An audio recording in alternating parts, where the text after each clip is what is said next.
Welcome to The Explainer. We're all about breaking down complex sources into clear, dynamic presentations. So today, we're going to jump into a really powerful work of fiction, The Thirst Notebooks. It's presented as this lost manuscript from the very last year of the poet Anne Sexton's life.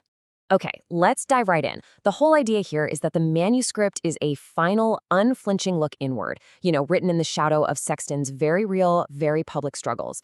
It's a journey built around one single powerful metaphor. Right from the jump, this central theme is laid bare. And we're not talking about simple physical desires here. This is about a deep, existential craving that pretty much defines the speaker's entire world. So what exactly is this thirst? Well, the manuscript actually gives us its own definition. It's this profound, unquenchable wanting.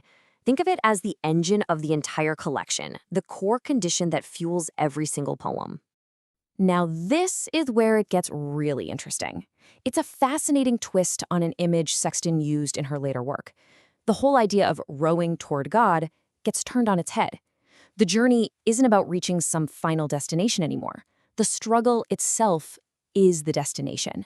So to really get what this thirst is all about, the speaker takes us on a tour.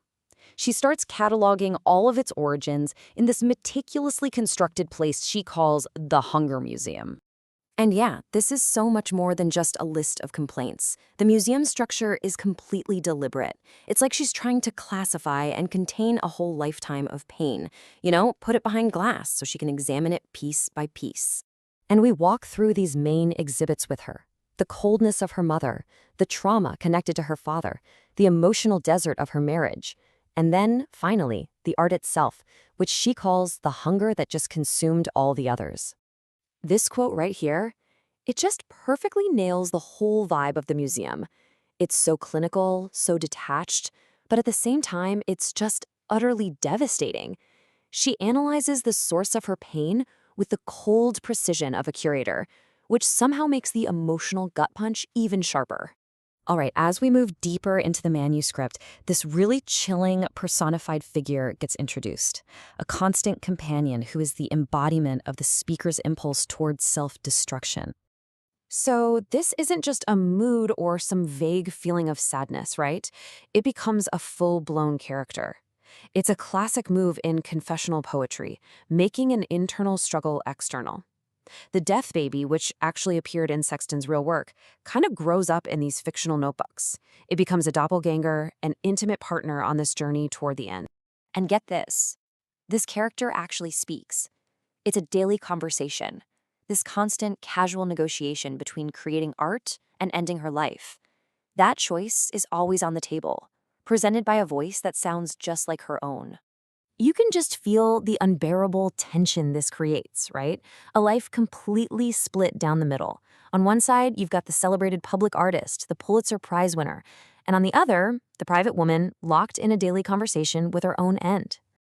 Okay, so in this final section of the manuscript, the whole pace just shifts. That long, hard journey gives way to this sense of finality. The speaker starts detaching from the world around her. And this is a really key moment. That central metaphor shifts dramatically. The act of rowing, that constant fighting to live, it's just abandoned. Now it's all about this passive, aimless drifting, a surrender to whatever current she's in.